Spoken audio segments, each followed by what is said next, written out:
Hello friends, ഇന്ന് നമ്മൾ കാണാൻ പോകുന്നത് ദ ലാൻഡ് ഓഫ് വാരിയേഴ്സ് എന്ന സീരീസിന്റെ 13ാമത്തെ എപ്പിസോഡാണ്. ഇതിനു മുമ്പത്തെ ഭാഗങ്ങൾ കാണാത്തവർക്ക് വേണ്ടി പ്ലേലിസ്റ്റിന്റെ ലിങ്ക് ഞാൻ ഡിസ്ക്രിപ്ഷനിൽ ഇട്ടിട്ടുണ്ട്. അടുത്ത സീരീസ് തുടങ്ങാൻ ഇനിയും സമയമുണ്ട് എങ്കിലും നിങ്ങൾക്ക് വെബ്സൈറ്റിൽ കയറി വോട്ട് ചെയ്യാവുന്നതാണ്. നിങ്ങളുടെ ഇഷ്ടത്തിനനുസരിച്ചുള്ളതായിരിക്കും അടുത്ത സീരീസ് ഞാൻ ചെയ്യുന്നത്. അതുമാത്രമല്ല, യൂട്യൂബ് വീഡിയോസിൽ പറയാത്ത വാർത്തകളും വെബ്സൈറ്റിൽ ഞാൻ അപ്ലോഡ് ചെയ്യുന്നതായിരിക്കും. കഴിഞ്ഞ എപ്പിസോഡിന്റെ അവസാനത്തിൽ നമ്മൾ കണ്ടത് ടാങ്സാൻ തന്റെ ഫാദറിന്റെ അടുത്തേക്ക് വന്നപ്പോൾ ടാങ്സാന്റെ ഫാദറിന് കയ്യും കാലും ഇല്ലാത്തതാണ്. ആകുലതയോടെ ആരാണ് ഇത് ചെയ്തതെന്ന് അവൻ ചോദിച്ചിരുന്നു. ഈ എപ്പിസോഡിന്റെ തുടക്കത്തിലാകട്ടെ അവൻ നല്ലവണ്ണം ദേഷ്യത്തോടെയാണ് ആരാണ് അത് ചെയ്തതെന്ന് ചോദിച്ചത്. അത് ചോദിച്ച സമയത്ത് അവന്റെ ഡീമൺ ഡൊമൈൻ ഒക്കെ പുറത്തു വന്നിരുന്നു. ഫാദർ അപ്പോൾ നീ എന്തിനാണ് പ്രാക്ടീസ് ചെയ്യാൻ പോയതെന്ന് ചോദിക്കുന്നു. കാരണം ദേഷ്യമൊക്കെ കൺട്രോൾ ചെയ്യുന്നതിന് വേണ്ടിയാണല്ലോ അവനെ അങ്ങോട്ട് വിട്ടത്. പക്ഷെ ഫാദറിന്റെ ഈ അവസ്ഥ കണ്ടപ്പോൾ അവൻ ദേഷ്യപ്പെട്ടതുകൊണ്ടാണ് ഫാദർ അങ്ങനെ പറഞ്ഞത്. പക്ഷെ അതിനുശേഷം യഥാർത്ഥ കാര്യം പറയുന്നുണ്ട്. ഈ ദൊളു കോണ്ടിനെന്റിൽ വേറെ ആർക്കാണ് എന്നെ ഇങ്ങനെ ആക്കാൻ സാധിക്കുക?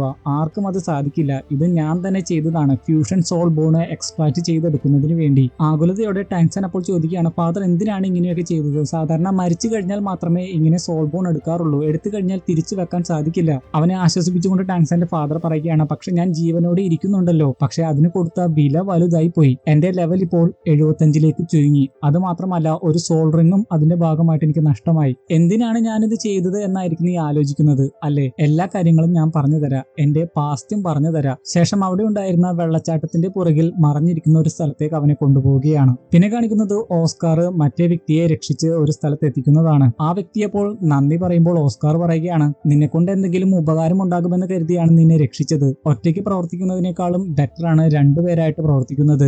അപ്പോൾ ആ വ്യക്തി പറയുകയാണ്, ഞാൻ നിന്നോട് പറഞ്ഞതെല്ലാം തന്നെ സത്യമാണ്. അവരുടെ കൂടെ കൂടിയത് തന്നെ എന്തെങ്കിലും കമ്മീഷൻ കിട്ടുമെന്ന് കരുതിയാണ്. പക്ഷേ ദുഷ്ടപ്രവർത്തികളാണ് അവർ ചെയ്തു കൂട്ടിയത്. നീ എന്റെ ജീവൻ രക്ഷിച്ചു. അതുകൊണ്ട് തന്നെ നിന്നോട് ഞാൻ കടപ്പെട്ടിരിക്കുന്നു. നിനക്ക് വേണ്ടി എന്തും തന്നെ ചെയ്യാൻ തയ്യാറാണ്. അതിനുശേഷം ഓസ്കാർ ആ വ്യക്തിയുടെ മുറിവുകൾ ഹീല് ചെയ്യുന്നതിന്റെ ഭാഗമായിട്ട് ചുള്ളിക്കമ്പുകൾ കൂട്ടി കത്തിക്കാൻ ഒരുങ്ങുമ്പോൾ ആ വ്യക്തി എന്താണ് ചെയ്യുന്നതെന്ന് ചോദിക്കുന്നു. നമ്മൾ ഒരുപാട് യാത്ര ചെയ്യാനുണ്ട്, അതുകൊണ്ട് ആദ്യമേ നിന്റെ മുറിവ് ഹീലാക്കാനാണ് ശ്രമിക്കുന്നത് എന്ന് പറയുമ്പോൾ ആ വ്യക്തി പറയുകയാണ്, നീ വളരെ കൈൻഡ് ആയിട്ടുള്ള വ്യക്തിയാണ്. ഓസ്കാർ അപ്പോൾ പറയുന്നത്, എന്റെ ഫ്രണ്ട്സ് എന്നെക്കാളും കൈൻഡ് ആണ് എന്നാണ്. അവരൊക്കെ എവിടെയാണെന്ന് ആ വ്യക്തി അപ്പോൾ ചോദിക്കുന്നു. എന്റെ ഊഹം ശരിയാണെങ്കിൽ അവരും എന്നെ പോലെ തന്നെ സ്ട്രോങ് ആകാൻ വേണ്ടി പല സ്ഥലത്ത് നിന്നും ട്രെയിൻ ചെയ്യുകയായിരിക്കും എന്ന് അവൻ പറയുന്നു. ടാങ്സാന്റെ ഫാദർ ആണെങ്കിൽ ടാങ്സാനെ ഒരു ചെറിയ ബ്ലൂ സിൽവർ പ്ലാന്റിന്റെ അടുത്തേക്ക് കൊണ്ടുവന്നിട്ട് പറയുകയാണ്, ജിൻ, നമ്മുടെ മകനെ നിന്റെ അടുത്തേക്ക് ഞാൻ കൊണ്ടുവന്നിരിക്കുന്നു. ടാങ്സാന്റെ ഫാദർ ആകട്ടെ അമ്മയുടെ മുമ്പിൽ മുട്ടുകുത്തി അമ്മയെ വണങ്ങാൻ പറയുന്നു. ഇതാണ് നിന്റെ അമ്മ. നിന്റെ അമ്മ ഒരു ഹെക്ടോമില്ലേനിയം സോൾ ബീസ്റ്റ് കൂടിയാണ്. ശേഷം ജിന്നിനോട് എന്ന പോലെ പറയുകയാണ്, അതായത് ടാങ്സാന്റെ അമ്മയോട് എന്ന പോലെ പറയുകയാണ്, നിനക്ക് അവനെ കാണാൻ സാധിക്കുന്നില്ലേ? നീയല്ല അവനെ ടാങ്സാൻ എന്ന് പേരിട്ടത്.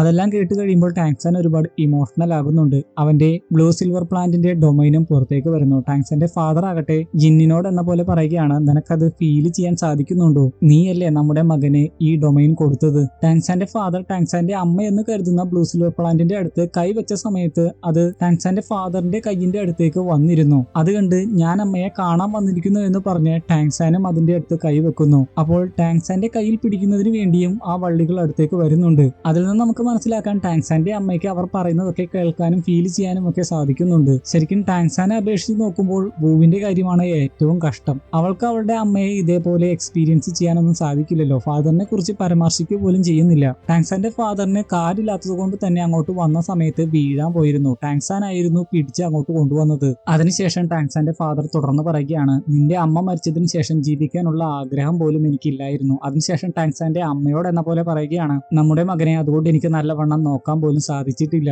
എന്നാൽ ടാങ്സാൻ അമ്മയോട് എന്ന പോലെ പറയുകയാണ്, ഫാദർ എന്നെ നന്നായിട്ട് നോക്കിയിട്ടുണ്ട്. ബ്ലാക്ക് സ്മിത്തിന്റെ കാര്യങ്ങളൊക്കെ നന്നായിട്ട് പഠിപ്പിച്ചു. ഹാമർ ഉപയോഗിക്കാൻ നന്നായിട്ട് പഠിപ്പിച്ചു. ഞാൻ അറിയാതെ അക്കാദമിയിലായിരുന്ന സമയത്ത് പോലും രഹസ്യമായിട്ട് എന്നെ പ്രൊട്ടക്ട് ചെയ്തിരുന്നു. ടാങ്സാന്റെ ഫാദർ ആകട്ടെ ഇതേ സമയം പറയുന്നുണ്ട്, എന്നെ കുറിച്ചും നിന്റെ അമ്മയെ കുറിച്ചും നിന്നോട് പറയാതിരുന്നത് വേറൊന്നും കൊണ്ടല്ല, നീയെങ്കിലും ഹാപ്പി ആയിട്ടിരുന്നോട്ടെ എന്ന് കരുതിയാണ്. നിന്റെ കയ്യിൽ 2 മാർഷൽ സോൾ കണ്ടപ്പോഴേ എനിക്ക് മനസ്സിലായി നിനക്ക് നിന്റേതായിട്ടുള്ള വഴികളുണ്ട് എന്ന്. പക്ഷേ ഇപ്പോൾ അത് നിന്നോട് പറയാൻ കാരണം വേറൊന്നുമല്ല, നീ ഞാൻ പ്രതീക്ഷിച്ചതിലും എക്സ്ട്രാ ഓർഡിനറി ആയിട്ടുള്ള ഒരു വ്യക്തിയാണ്. അതുകൊണ്ട് ഞങ്ങളുടെ ഭാവി നിനക്കുണ്ടാകരുത്. അതെല്ലാം കേട്ട് കഴിയുമ്പോൾ ഒരുപാട് വിഷമമാകുന്ന ടാങ്സാൻ ഫാദറിന്റെ കയ്യിലുണ്ടായിരുന്ന വൈൻ കുടിക്കുകയും ഒരുപാട് ചുമച്ചു പോവുകയും ചെയ്യുന്നു. ടാങ്സാൻ അത്രയ്ക്ക് മദ്യപിക്കാറില്ലാത്തതുകൊണ്ടായിരിക്കാം. അത് കണ്ട് ചിരിച്ച് ടാങ്സാന്റെ ഫാദർ പറയുകയാണ്, ഞാനും നിന്റെ പ്രായത്തിൽ ഇതേപോലെ തന്നെയായിരുന്നു. പക്ഷെ നിന്റെ അങ്കിളാണ് എന്നെ ഇതൊക്കെ പഠിപ്പിച്ചത്. ടാങ്സാൻ അപ്പോൾ അങ്കിളിനെ പറ്റിയൊന്നും പറഞ്ഞില്ലല്ലോ എന്ന് ചോദിക്കുന്നു. ടാങ്സാന്റെ ഫാദർ പറയുകയാണ്, അവനൊരു പാവമായിരുന്നു. ഞാൻ എപ്പോഴും അവന്റെ മെക്കിട്ട് കയറി അവനെ കളിയാക്കിക്കൊണ്ടിരിക്കും.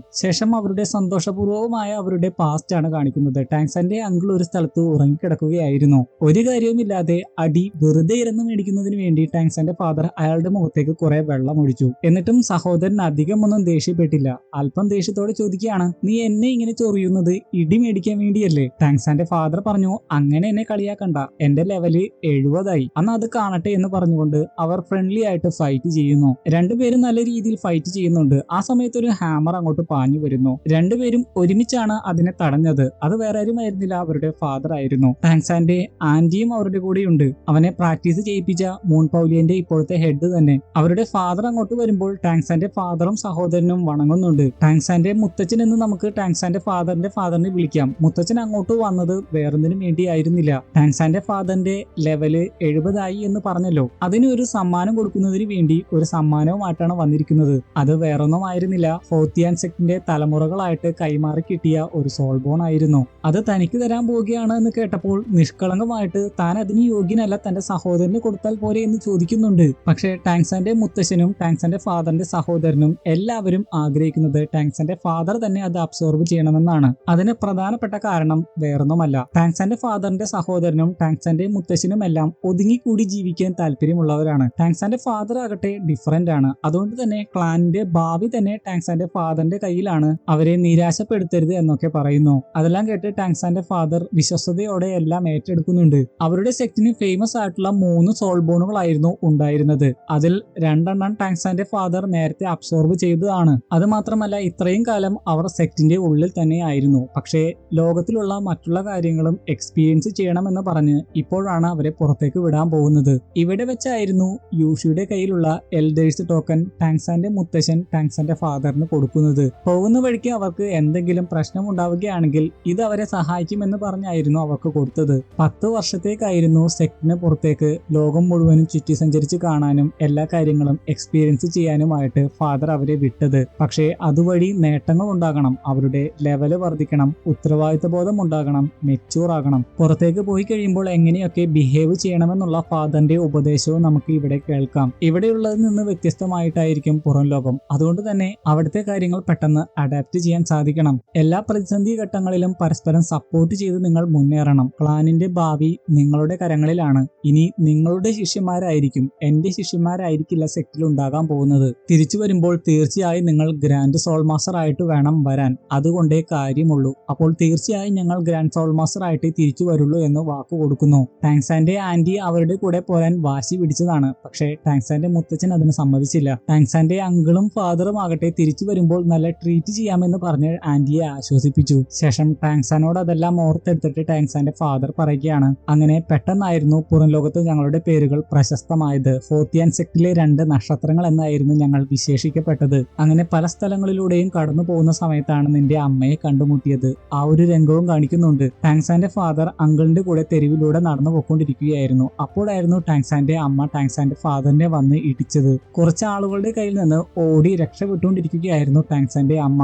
ആ ഒരു കൂട്ടിയിടിയായിരുന്നു എല്ലാം മാറ്റിമറിച്ചത്. ടാങ്സാന്റെ അമ്മയെ കണ്ടപ്പോൾ തന്നെ ടാങ്സാന്റെ ഫാദർ ഫ്ലാറ്റ്. അല്പനേരം യിന്നിനെ ടാങ്സാന്റെ ഫാദർ അങ്ങനെ നോക്കി നിൽക്കുന്നുണ്ട്. അപ്പോഴാണ് യിൻ തന്നെ രക്ഷിക്കണമെന്ന് പറഞ്ഞത്. ടാങ്സാന്റെ ഫാദർ നോക്കുമ്പോൾ കുറെ ആളുകൾ അവളെ തേടി അങ്ങോട്ട് വന്നുകൊണ്ടിരിക്കുകയാണ്. ഉടനെ തന്നെ ടാങ്സാന്റെ ഫാദർ യിന്നിനെ ഒരു സ്ഥലത്ത് ഒളിപ്പിക്കുന്നു. യിന്നിനെ പിടിക്കാൻ വന്ന ആളുകൾ ഇങ്ങനെ പറയുന്നുണ്ട്, അവളെ കിട്ടിയാൽ വെച്ചേക്കില്ല, ഞങ്ങളുടെ ഒരുപാട് സ്വർണമാണ് മോഷ്ടിച്ചുകൊണ്ട് പോയിരിക്കുന്നത്. അതിനുശേഷം അവർ പോയി കഴിയുമ്പോൾ ടാങ്സാന്റെ അങ്കിൾ ചോദിക്കുന്നുണ്ട്, നീ മോഷ്ടിച്ചോ എന്ന്. അപ്പോൾ ഒന്ന് ചിരിച്ചുകൊണ്ട് യിൻ അത് സമ്മതിക്കുന്നുണ്ട്. പക്ഷേ ഒരു നല്ല ലക്ഷ്യത്തോടു കൂടിയായിരുന്നു യിൻ അത് ചെയ്തത്.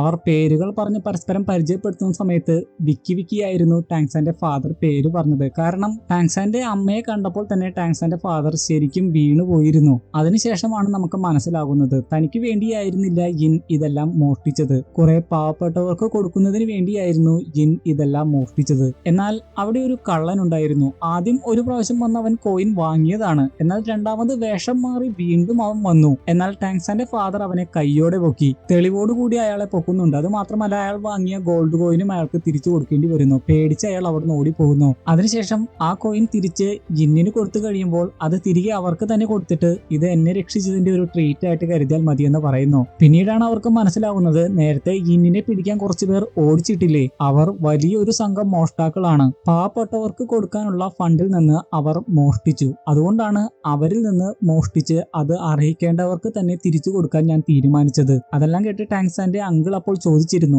അപ്പോ നീ നീതിക്ക് വേണ്ടി പോരാടുന്നവളാണല്ലേ? ടാങ്സാന്റെ ഫാദർ ആകട്ടെ അറിയാതെ ഇനി മുതൽ ഞങ്ങളുടെ കൂടെ യാത്ര ചെയ്തൂടെ എന്ന് ചോദിച്ചു പോകുന്നു. യിന്നിനോട് സംസാരിക്കുമ്പോൾ ടാങ്സാന്റെ ഫാദർ പലപ്പോഴായിട്ട് വിക്കിയാണ് സംസാരിക്കുന്നത്. അതിനെപ്പറ്റി യിൻ ചോദിച്ചു കഴിയുമ്പോൾ അത് ചിലരോട് മാത്രമേ ഉള്ളൂ എന്ന് പറയുന്നു. അതിനുശേഷം അവർ ഹോത്തിയാൻ സെക്ടറിൽ നിന്നുള്ള 2 സ്റ്റാറുകൾ എന്ന് വിശേഷിക്കപ്പെടുന്നവരാണ് എന്ന് ടാങ്സാന്റെ അമ്മയ്ക്ക് മനസ്സിലാകുന്നു. അതിനുശേഷം അവരുടെ കൂടെ ചേരുവാനും തയ്യാറാകുന്നു. ടാങ്സാന്റെ ഫാദർ തുടർന്ന് പറയുകയാണ്, അത് സന്തോഷത്തിന്റെ നാളുകളായിരുന്നു. എന്റെ ജീവിതത്തിൽ ഇതുപോലെ ഒരു കാലഘട്ടം ഉണ്ടായിട്ടില്ല. കോണ്ടിനെന്റിന്റെ പല ഭാഗങ്ങളിലൂടെ ഞങ്ങൾ സഞ്ചരിച്ചു. ജിന്നാകട്ടെ എല്ലാ മനുഷ്യരെയും സഹായിച്ചു. അങ്ങനെ ട്രാവൽ ചെയ്ത് ശക്തിയും പ്രശസ്തിയും വർദ്ധിക്കുന്നതിന്റെ കൂടെ തന്നെ അപകട സാധ്യതയും വർദ്ധിച്ചു വന്നു. ജിന്നിനോട് മോശമായിട്ട് പെരുമാറുന്നവരെ എല്ലാം ടാങ്സാന്റെ ഫാദർ അടിച്ചു തൂഫാനാക്കുന്നതായിട്ടും പിന്നീട് അവർ പ്രണയത്തിലാവുന്നതായിട്ടും കാണിക്കുന്നുണ്ട്. അതെല്ലാം കണ്ടുകൊണ്ടിരിക്കുന്ന ടാങ്സാന്റെ അങ്കിൾ ഒരുപാട് ഹാപ്പിയാണ്. പക്ഷേ അയാൾ ഒറ്റപ്പെട്ട പോലെ എനിക്ക് തോന്നി. അതിനുശേഷം ടാങ്സാന്റെ അമ്മയും ഫാദറുമായിട്ടുള്ള ഒരുപാട് നല്ല നിമിഷങ്ങൾ കാണിക്കുന്നു. ടാങ്സാന്റെ അങ്കിളിനെ ആകട്ടെ സെക്ട് എന്തോ ഒരു ആവശ്യത്തിന് തിരികെ വിളിച്ചത് കൊണ്ട് തന്നെ അദ്ദേഹം അങ്ങോട്ട് പോയി. അതെന്തായാലും നല്ല കാര്യമായിട്ടാണ് എനിക്ക് തോന്നിയത്. ആ ഒരു അവസരത്തിലായിരുന്നു താൻ ഒരു ഹെക്ടോമില്ലേനിയം സോൾ ബീസ്റ്റ് ആണെന്നുള്ള രഹസ്യം ടാങ്സാന്റെ ഫാദറിനോട് ടാങ്സാന്റെ അമ്മ പറഞ്ഞത്. ബ്ലൂ സിൽവർ പ്ലാന്റ് മെച്യൂർ ഫേസിലേക്ക് എത്തുന്നതിന്റെ വക്കിലായിരുന്നു. അതെല്ലാം കേട്ട് ടാങ്സാൻ ചോദിക്കുന്നുണ്ട്, അപ്പോൾ ഒരുപാട് അപകടങ്ങളെ നിങ്ങൾ നേരിട്ടുണ്ടാകുമല്ലേ? ടാങ്സാന്റെ ഫാദർ പറയുകയാണ്, ഞങ്ങൾ കടുത്ത പ്രണയത്തിലായിരുന്നു. എന്തൊക്കെ തന്നെ സംഭവിച്ചാലും ഞങ്ങൾ ഭാര്യ ഭർത്താക്കന്മാരായിരിക്കും, ഒരുമിച്ചായിരിക്കും എന്നൊക്കെ വ്രതമെടുത്തു. ആ സമയത്തൊക്കെ അപകടത്തെ പറ്റിയൊക്കെ ആര് കെയർ ചെയ്യുന്നു? അതൊക്കെ സെൻസ് ചെയ്യാനൊന്നും സാധിച്ചിരുന്നില്ല. ഞാനൊരു ഗ്രാൻഡ് സോൾ മാസ്റ്ററായി. അതിനുശേഷം ഫാദർ ഒരു ഓപ്പൺ മൈൻഡഡ് ആയതുകൊണ്ട് തന്നെ ഫാദർ ഞങ്ങളെ അക്സെപ്റ്റ് ചെയ്യുമെന്ന് കരുതി അങ്ങോട്ട് പോകാൻ ഒരുങ്ങി. പക്ഷേ അപ്പോഴായിരുന്നു ആ ദുരന്തം സംഭവിച്ചത്. യിന്നിന്റെ മേൽ മാർഷൽ സോൾ ഹാളിന് ഒരു കണ്ണുണ്ടായിരുന്നു. അവളെ അവർ നിരീക്ഷിക്കുന്നുണ്ടായിരുന്നു. ആ സമയത്ത് മാർഷൽ സോൾ ഹാളിന്റെ നേതാവ് ബിബി ഡോങ്ങിന്റെ ഹസ്ബൻഡ് ആയിട്ടുള്ള ഷൂഞ്ചി ആയിരുന്നു. ടാങ്സാന്റെ അമ്മയുടെ സോൾ റിംഗ് സ്വന്തമാക്കാൻ അവന് കടുത്ത ആഗ്രഹമുണ്ടായിരുന്നു. അതിനുവേണ്ടി ഒരു ഗ്രാൻഡ് സോൾ മാസ്റ്ററിനെ തന്നെ വിട്ടു. പക്ഷേ കഷ്ടപ്പെട്ടാണെങ്കിലും ടാങ്സാന്റെ ഫാദറും അമ്മയും കൂടി ഒരുമിച്ച് പ്രവർത്തിച്ച് അയാളെ പരാജയപ്പെടുത്തി. അതെല്ലാം കേട്ട് ടാങ്സാൻ ചോദിക്കുകയാണ്, അതിനുശേഷം നിങ്ങൾ സെക്ടിലേക്ക് തിരികെ പോയോ? ടാങ്സാന്റെ ഫാദർ പറയുകയാണ്, ഇല്ല, ഞങ്ങൾക്ക് ഒരിക്കലും സെക്ടിലേക്ക് തിരികെ പോകാൻ സാധിച്ചില്ല. ഞങ്ങളെ പിടിക്കാൻ സാധിക്കാഞ്ഞത് കൊണ്ട് തന്നെ ഹോത്തിയാൻ സെക്ടിനോട് ഞങ്ങളെ വിട്ടുതരാൻ ഷൂഞ്ചി ആവശ്യപ്പെട്ടു. അതിന് ഒരു ഡിക്രി തന്നെ പുറപ്പെടുവിച്ചു. എന്നാൽ ആ സമയത്ത് നിന്റെ മുത്തശ്ശന് മാരകമായിട്ടുള്ള അസുഖമുണ്ടായിരുന്നു. വൈകാതെ അദ്ദേഹം മരിക്കുകയും ചെയ്തു. ഈ പ്രശ്നങ്ങളൊക്കെ നടന്നിരുന്നത് കൊണ്ട് തന്നെ എനിക്ക് അദ്ദേഹത്തെ പോയി കാണാൻ പോലും സാധിച്ചില്ല. നിന്റെ അമ്മയാകട്ടെ പ്രഗ്നന്റുമായിരുന്നു. അതുകൊണ്ട് തന്നെ എന്ത് ചെയ്യണമെന്ന് ഞങ്ങൾക്ക് അറിയില്ലായിരുന്നു. നീ ജനിച്ചതിന് ശേഷം ഒരു തീരുമാനമെടുക്കാമെന്ന് ഞങ്ങൾ കരുതി. ശേഷം ടാങ്സാൻ ജനിക്കുന്നതും ടാങ്സാനെ അവർ കളിപ്പിക്കുന്നതും ടാങ്സാന്റെ അമ്മ അവനെ ടാങ്സാൻ എന്ന പേരിടുന്നതായിട്ടും കാണിക്കുന്നു. അപ്പോഴാണ് പുറത്ത് മാർഷൽ സോൾ ഹാളിൽ നിന്നുള്ളവർ വന്നിട്ടുണ്ട് എന്ന് അവർക്ക് മനസ്സിലാവുന്നത്. ടാങ്സാന്റെ ഫാദർ ആയിരുന്നു ടാങ്സാനെ കളിപ്പിച്ചുകൊണ്ടിരുന്നത്. പെട്ടെന്ന് ടാങ്സാന്റെ അമ്മയ്ക്ക് കൊടുത്തുകൊണ്ട് ടാങ്സാനെ പ്രൊട്ടക്ട് ചെയ്യണമെന്ന് പറഞ്ഞുകൊണ്ട് ടാങ്സാന്റെ ഫാദർ അവിടുന്ന് പോകാൻ ഒരുങ്ങിയതായിരുന്നു. എന്നാൽ ടാങ്സാന്റെ അമ്മ പറഞ്ഞു, അവർ എനിക്ക് വേണ്ടിയാണ് വന്നിരിക്കുന്നത്. ടാങ്സാന്റെ ഫാദർ ആകട്ടെ എന്തൊക്കെ തന്നെ സംഭവിച്ചാലും അവളെ അവർക്ക് വിട്ടുകൊടുക്കില്ല എന്ന് പറഞ്ഞു. ശേഷം ആകുലപ്പെടേണ്ട എന്ന് പറഞ്ഞുകൊണ്ട് മാർഷൽ സോൾ ഹാളിലുള്ളവരുടെ അടുത്തേക്ക് പോകുന്നു. ടാങ്സാനും ടാങ്സാന്റെ ഫാദറും ഇപ്പോഴിരുന്ന് സംസാരിക്കുന്ന അതേ സ്ഥലത്ത് തന്നെയാണ് ഈ സംഭവങ്ങൾ നടക്കുന്നത്. ഷൂഞ്ചി കുറച്ച് ആളുകളുമായിട്ടാണ് അവിടെ എത്തിയിരിക്കുന്നത്. ടാങ്സാന്റെ ഫാദറിനോട് ഷൂഞ്ചി പറയുകയാണ്, സോൾ ബീസ്റ്റുകളെ ഇങ്ങനെ കീപ്പ് ചെയ്യുന്നത് നാച്ചുറൽ ഓർഡറിന് എതിരാണ്. നമ്പർ 1 സെക്ട് ആയിട്ടുള്ള ഹോത്തിയാൻ സെക്ടിന്റെ പിന്തുടർച്ചാവകാശിയായിട്ടുള്ള നീ തന്നെ നാച്ചുറൽ ഓർഡറിന് എതിരെ നിൽക്കരുത്. ഇതിൽ നിന്ന് പിൻവാങ്ങുകയാണെങ്കിൽ നിന്നെ ഞാൻ വെറുതെ വിടാം. എന്നാൽ അത് കേട്ട് ദേഷ്യത്തോടെ അവൾ എന്റെ ഭാര്യയാണ് എന്ന് പറഞ്ഞുകൊണ്ട് ടാങ്സാന്റെ ഫാദർ അതിന് സമ്മതിക്കുന്നില്ല. ശേഷം അവിടെ ഒരു നല്ല ഫൈറ്റ് നടക്കുന്നുണ്ട്. ചെറിയ ആളുകളെ നിഷ്പ്രയാസം ടാങ്സാന്റെ ഫാദർ ഇടിച്ചിടുന്നുണ്ട്. ഷൂഞ്ചിയുടെ കൂടെ ഉണ്ടായിരുന്ന 2 സോൾ മാസ്റ്റേഴ്സിനെ അല്പം കഷ്ടപ്പെട്ടാണ് ടാങ്സാന്റെ ഫാദർ നേരിടുന്നത്. ഷൂഞ്ചിയുടെ അടുത്താകട്ടെ അല്പം നേരം മാത്രമേ ടാങ്സാന്റെ ഫാദറിനെ പിടിച്ചു നിൽക്കാനായുള്ളൂ. ഷൂഞ്ചിയുടെ ശക്തികളെ കുറിച്ച് കുറെ എപ്പിസോഡുകൾ കഴിയുമ്പോൾ നമുക്ക് മനസ്സിലാകും. ഷൂഞ്ചി ഒരു വാൾ ഉപയോഗിച്ചാണ് ആക്രമണം നടത്തുന്നത്. അതുമൂലം ടാങ്സാന്റെ ഫാദറിന് നല്ലവണ്ണം മുറിവേൽക്കുകയും അയാൾ തെറിച്ചുപോയി വീഴാൻ പോവുകയും ചെയ്യുന്നു. എന്നാൽ അപ്പോഴേക്കും ടാങ്സാന്റെ അമ്മ അവിടെ എത്തി അയാളെ രക്ഷിക്കുന്നുണ്ട്. ടാങ്സാനുമായിട്ട് തന്നെയാണ് ടാങ്സാന്റെ അമ്മ അവിടെ എത്തിയത്. അതിനുശേഷം ഷൂഞ്ചിയോട് ടാങ്സാന്റെ അമ്മ പറയുകയാണ്, ഒരു ഹെക്ടോമില്ലേനിയം soul beast emperor blue silver പ്ലാന്റിന്റെ ശക്തി എന്താണെന്ന് നിനക്കറിയില്ല. ബ്ലൂ സിൽവർ പ്ലാന്റ് ഡൊമൈന്റെ സീക്രട്ട് എന്താണെന്ന് അറിയാമോ? ഞങ്ങൾക്ക് മരണമില്ല. ഞാൻ വിചാരിച്ചാൽ മാത്രമേ എന്റെ സോൾ ബോണും സോൾ റിങ്ങും നിങ്ങൾക്ക് കിട്ടുകയുള്ളൂ. ഞാനത് നിങ്ങൾക്ക് തരാൻ തയ്യാറാണ്. പക്ഷേ നിങ്ങൾ എനിക്കൊരു വാക്ക് തരണം. താങ്ഹോയെയും എന്റെ മകനെയും ഒന്നും ചെയ്യരുത്. ഷൂഞ്ചി ആകട്ടെ ഇതെല്ലാം കേട്ട് ഞെട്ടിയിരിക്കുകയായിരുന്നു. കാരണം അവളിൽ നിന്ന് സോൾ റിങ്ങും സോൾ ബോണും കിട്ടുക അത്രയ്ക്ക് എളുപ്പമല്ല എന്ന് അയാൾക്ക് മനസ്സിലായി. യിൻ തന്നെ അത് തരാം ചെയ്യാമെന്ന് പറഞ്ഞപ്പോൾ ജിന്നിന്റെ ഡിമാൻഡുകൾ അനുസരിക്കാൻ അയാൾ തയ്യാറായി. ടാങ്സാന്റെ ഫാദർ ആകട്ടെ കരഞ്ഞുകൊണ്ട് അത് ചെയ്യരുത് എന്ന് പറഞ്ഞിരുന്നു. പക്ഷേ ടാങ്സാന്റെ ഫാദറിനെ ബ്ലൂ സിൽവർ പ്ലാന്റ് ഉപയോഗിച്ച് ബന്ധനസ്ഥതയിലാക്കിയിട്ട് ടാങ്സാനെയും കൊണ്ട് ടാങ്സാന്റെ അമ്മ അകത്തേക്ക് പോയി. അകത്ത് വെച്ച് ടാങ്സാനോട് എന്ന പോലെ കരഞ്ഞ് അമ്മ പറയുന്നുണ്ട്, നീ എന്നോട് ക്ഷമിക്കണം, നീ വളർന്നു വരുന്നൊന്നും എനിക്ക് കാണാൻ സാധിക്കില്ല. ടാങ്സാൻ ഇതേ സമയം കരഞ്ഞുകൊണ്ടിരിക്കുകയായിരുന്നു. അതുകൊണ്ട് തന്നെ ഒരുപാട് വിഷമത്തോടെയാണ് ടാങ്സാനെ അവിടെ ഉപേക്ഷിച്ച് ടാങ്സാന്റെ അമ്മ അവിടെ നിന്ന് പോകുന്നത്. അതിനുശേഷം ടാങ്സാന്റെ ഫാദറിന്റെ അടുത്തെത്തി മുഖത്ത് തലോടിക്കൊണ്ട് ടാങ്സാന്റെ അമ്മ പറയുകയാണ്, ഈ ജന്മത്തിൽ നിങ്ങളെ സ്നേഹിച്ചതിൽ ഞാൻ ഒരിക്കലും ഖേദിക്കുന്നില്ല. എനിക്ക് സന്തോഷമേ ഉള്ളൂ. നിങ്ങൾ സുരക്ഷിതനായിട്ടിരിക്കണം, മകനെ സേഫ് ആയിട്ട് വളർത്തിക്കൊണ്ടുവരണം. ടാങ്സാന്റെ ഫാദർ കരഞ്ഞുകൊണ്ട് പല പ്രാവശ്യവും വേണ്ട വേണ്ട എന്ന് പറഞ്ഞിരുന്നു. പക്ഷെ അതുകൊണ്ടൊന്നും കാര്യമുണ്ടായില്ല. ശേഷം ടാങ്സാന്റെ അമ്മ ഷൂഞ്ചിയുടെയും മറ്റുള്ളവരുടെയും നേരെ നടക്കുകയാണ്. പക്ഷേ അവിടെ നടന്നത് മറ്റൊരു കാര്യമായിരുന്നു. ടാങ്സാന്റെ അമ്മ സ്വയം സാക്രിഫൈസ് ചെയ്ത് മരിക്കാൻ പോകുന്നു. അത് ഷൂഞ്ചിക്കും മറ്റുള്ളവർക്കും മനസ്സിലാകുന്നുണ്ട്. എന്നാൽ ആക്രമിക്കാൻ വന്നവരെയൊക്കെ ജിന്നിന്റെ ആ ശക്തി ഇടിച്ചു തെറിപ്പിക്കുകയായിരുന്നു. ഷൂഞ്ചി പോലും ഒരു കണക്കിനായിരുന്നു അവിടെ പിടിച്ചു നിന്നത്, കുറച്ച് ദൂരത്തായിരുന്നിട്ട് പോലും. അതിനുശേഷം ജിൻ ടാങ്സാന്റെ ഫാദറിനെ തന്റെ അടുത്തേക്ക് അടുപ്പിച്ചിട്ട് ഇങ്ങനെ പറയുകയാണ്, നിങ്ങൾ വിഷമിക്കരുത്, ഞാൻ നിങ്ങളുടെ കൂടെ എപ്പോഴും ഉണ്ടാകും. ശേഷം രണ്ടുപേരും ഒരുപാട് വിഷമത്തോടെ കരയുന്നു. ടാങ്സാന്റെ ഫാദർ വേണ്ട എന്ന് പറയുന്നുണ്ട്. പക്ഷെ അപ്പോഴേക്കും ടാങ്സാന്റെ അമ്മ അപ്രത്യക്ഷവുമായി പോയിരുന്നു. പിന്നെ കാണിക്കുന്നത് ടാങ്സാന്റെ ഫാദർ ബേബി ടാങ്സാനുമായിട്ട് അങ്ങോട്ട് വരുന്നതാണ്. അവിടേക്ക് വന്ന് ദേഷ്യത്തോടെ ടാങ്സാന്റെ ഫാദർ സോൾ റിങ് കാണിച്ചു കഴിയുമ്പോഴാണ് മനസ്സിലാകുന്നത് ഒരു സോൾ റിങ് വർദ്ധിച്ചിരിക്കുന്നു, ഒരു ചോപ്പ് സോൾ റിങ്. ടാങ്സാന്റെ അമ്മ സ്വന്തം ജീവൻ സാക്രിഫൈസ് ചെയ്ത് ടാങ്സാന്റെ ഫാദറിന് കൊടുത്ത സോൾ റിങ് ആയിരുന്നു അത്. അതിനുശേഷം ദേഷ്യത്തോടെ ടാങ്സാന്റെ ഫാദർ നടത്തുന്ന ആക്രമണത്തിൽ ആർക്കും പിടിച്ചു നിൽക്കാനാകുന്നില്ല.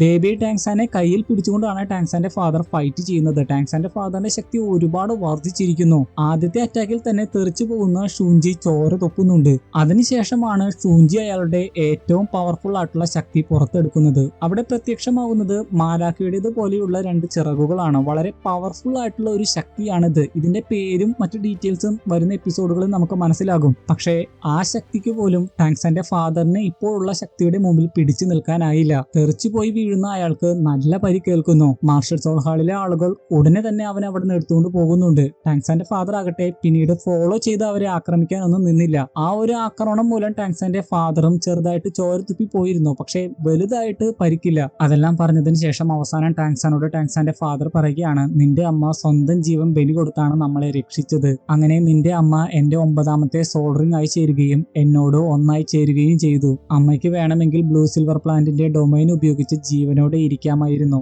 അതിനുശേഷം ഷൂഞ്ചി ആകട്ടെ പരിക്കുകൾ മൂലം ഏറെ വൈകാതെ തന്നെ മരണപ്പെടുകയും ചെയ്തു. ആ കുറ്റം എന്റെ തലയിൽ വന്ന് വീഴുക മാത്രമല്ല, എന്റെ ക്ലാനിനെ തന്നെ വളരെ ദോഷകരമായിട്ട് അത് ബാധിച്ചു. എല്ലാ ക്ലാനുകളും ഹോത്തിയൻ സെക്റ്റിനെതിരെ തിരിഞ്ഞു. അവസാനം വേറെ നിവർത്തിയില്ലാതെ നിന്റെ അങ്കിളിന് എന്നെ സെക്റ്റിൽ നിന്ന് പുറത്താക്കേണ്ടി വന്നു. മാത്രമല്ല സെക്റ്റ് പൂർണ്ണമായ ഏകാന്തതയിലേക്ക് പോവുകയും ചെയ്തു. നമ്മുടെ സെക്റ്റിന്റെ കീഴെ തന്നെ നമ്മളെ ആശ്രയിച്ച് കഴിയുന്ന 4 സെക്റ്റുകൾ ഉണ്ടായിരുന്നു. അവർ അറിയപ്പെട്ടിരുന്നത് സ്ട്രെങ്ത്, ഡിഫൻസ്, എജിലിറ്റി, ഡിസ്ട്രക്ഷൻ എന്നിങ്ങനെയായിരുന്നു. കഴിഞ്ഞ ഏതോ ഒരു എപ്പിസോഡിൽ മാഹോങ്ജുൺ ഒരു പെണ്ണിനെ ഇഷ്ടപ്പെട്ടില്ലേ? ആ പെണ്ണ് എജിലിറ്റി ക്ലാനിലുള്ളതാണ്. ഇപ്പോ പറഞ്ഞ ഈ 4 ക്ലാനുകളെയും ഓർത്തിരിക്കുന്നത് നല്ലതാണ്. കാരണം അവരെയും മുന്നോട്ട് പോകുമ്പോൾ നമുക്ക് കാണാം. മൈൽസ് കുറെ കൊല്ലപ്പണിക്കാരെ ഹയർ ചെയ്യാൻ പോയ സമയത്ത് മൈൽസിനെ ആക്രമിച്ചത് സ്ട്രെങ്ത് സെക്റ്റിന്റെ ഹെഡ് ആയിട്ടുള്ള വ്യക്തിയായിരുന്നു. പക്ഷേ ആ ഒരു സംഭവത്തിന് ശേഷം മാർഷൽ സോൾ ഹാള് ഇവരെ എല്ലാവരെയും അടിച്ചമർത്തുകയായിരുന്നു. എനിക്ക് അവരെ രഹസ്യമായിട്ട് സഹായിക്കാനല്ലാതെ വേറെ ഒന്നും സാധിക്കില്ല.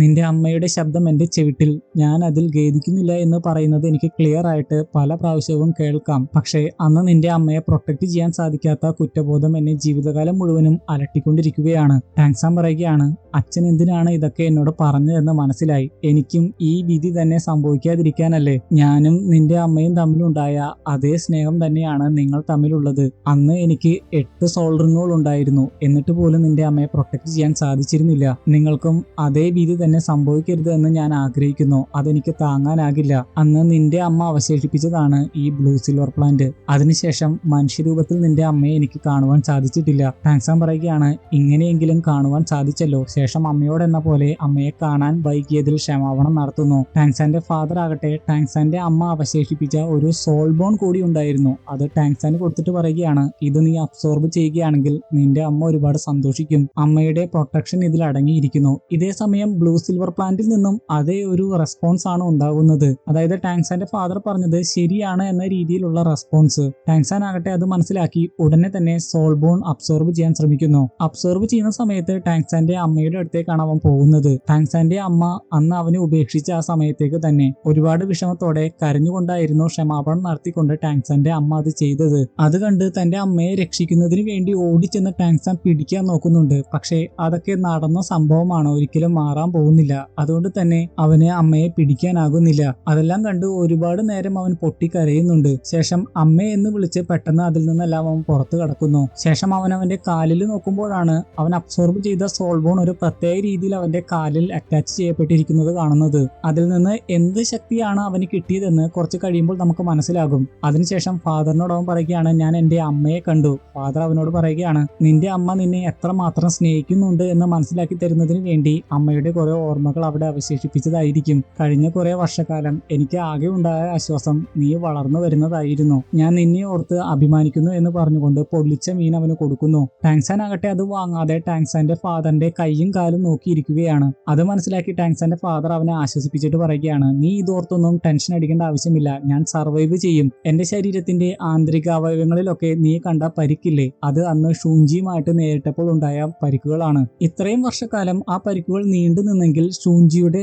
ഏഞ്ചലിക് വിങ്ങിന്റെ പവർ എത്രമാത്രം ഉണ്ടെന്ന് നമുക്ക് മനസ്സിലാക്കാം. എന്തൊക്കെ വന്നാലും എന്റെ കൈയും കാലും മുറിച്ച് സോൾബോൺ എടുത്തത് കൊണ്ട് തന്നെ അതിൽ നിന്നെല്ലാം ഒരുപാട് ആശ്വാസമുണ്ട്. കുറച്ചു കാലം കൂടി നിന്നെ കണ്ട് ഞാൻ ഇവിടെ ജീവിക്കും. ടാങ്സാൻ അപ്പോൾ ഹോത്തിയാൻ സെക്റ്റിനെ അതിന്റെ പഴയ ശക്തിയോടെ തന്നെ തിരികെ കൊണ്ടുവരുമെന്നും അവന്റെ അമ്മയ്ക്ക് വേണ്ടി പ്രതികാരം ചെയ്യുമെന്നൊക്കെ പറയുന്നു. ടാങ്സാന്റെ ഫാദർ അപ്പോൾ പറയുകയാണ്, ഞാൻ ഇതൊക്കെ നിന്നോട് പറഞ്ഞത് പ്രതികാരം വീട്ടാനല്ല, ഞങ്ങൾക്കുണ്ടായ അതേ അവസ്ഥ തന്നെ നിനക്ക് ഉണ്ടാകരുത് എന്ന് കരുതിയാണ്. ടാങ്സാൻ അപ്പോൾ പറയുകയാണ്, പക്ഷെ ഫാദർ ഒരു തെറ്റും ചെയ്തിട്ടില്ലല്ലോ, മാസ്റ്റർ സോൾഹാൾ അല്ലേ തെറ്റ് ചെയ്തത്, അവർ ചെയ്ത തെറ്റിന് അവർ അനുഭവിക്കണം. ടാങ്സാന്റെ ഫാദർ പറയുകയാണ്, നിനക്കിപ്പോഴും ഞാൻ പറഞ്ഞതിന്റെ അർത്ഥം മനസ്സിലായിട്ടില്ല, പക്ഷെ ഒരു ദിവസം നിനക്കത് മനസ്സിലാകും. സ്ട്രോങ് ആവുക എന്നതുകൊണ്ട് യഥാർത്ഥത്തിൽ എന്താണ് അർത്ഥമാക്കുന്നത് എന്ന് ഒരു ദിവസം നിനക്ക് മനസ്സിലാകും. ഇതോടെ ഈ എപ്പിസോഡും ഇവിടെ കഴിഞ്ഞിരിക്കുകയാണ്. ഇന്നത്തെ വീഡിയോ ഇഷ്ടപ്പെട്ടെങ്കിൽ തീർച്ചയായും ലൈക്ക് ചെയ്യാൻ മറക്കരുത്. അടുത്ത വീഡിയോയുമായി നമ്മൾ ഉടനെ തന്നെ കാണും. അതുവരെ ഗുഡ് ബൈ.